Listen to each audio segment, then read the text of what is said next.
सकाळी सकाळी हार्बरवरून मुंबईकडे येणाऱ्या प्रवाशांचे सध्या हाल होत आहेत। पनवेल आणि खांडेश्वर दरम्यान रुळाला तडे गेल्यानं हार्बर लाईनची वाहतूक विस्कळीत झाली आहे। त्यामुळे मुंबईच्या दिशेने निघालेल्या शेकडो प्रवाशांचे मोठे हाल होत आहेत। ऐन ऑफिसची वेळ आपल्याला माहिती आहे, मुंबई 24 तासच जागी असते, पण पहाटे पहाटे अनेक जण ऑफिसला शिफ्ट ड्युटीवाले निघालेले असतात। मोठ्या संख्येने हे लोक अर्थातच स्टेशनवरती आलेले असतात। मात्र हार्बर लाईनवरच्या वाहतुकीवर परिणाम झालेला आहे।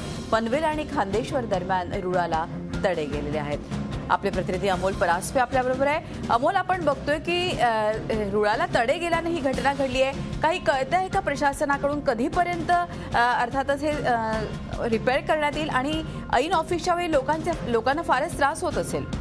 तुला पनवेल आणि खांदेश्वर स्टेशनच्या दरम्यान रुळाला तडा गेलाय, त्याच्यामुळे एक गाडी पनवेल आणि खांडेश्वर स्टेशनच्या दरम्यान थांबलेली आहे आणि त्याच्या मागे पनवेलला बऱ्याच गाड्या म्हणजे मुंबईकडे येणाऱ्या गाड्या रखडल्यामुळे आता सकाळच्या वेळात कामावर निघालेल्या चाकरमान्यांचे नवी मुंबईतल्या हाल चांगलेच होणार आहेत। त्यामुळे अजून रेल्वेकडून काही अधिकृत फक्त घोषणा होतीये मध्य रेल्वेच्या सगळ्या स्थानकांवरती, पण बाकी काही कधीपर्यंत नीट होईल अशी काही माहिती अद्याप देण्यात आलेली नाही। धन्यवाद अमोल, ही माहिती दिल्याबद्दल। अमोल परास्पे आमचे प्रतिनिधी आपल्या बरोबर होते। पनवेल आणि खांदेश्वर दरम्यान रुळाला तडे गेले आहेत आणि त्यामुळे आपण बघतोय ऐन ऑफिसच्या वेळी हार्बरच्या प्रवाशांचे प्रचंड हाल होत आहेत।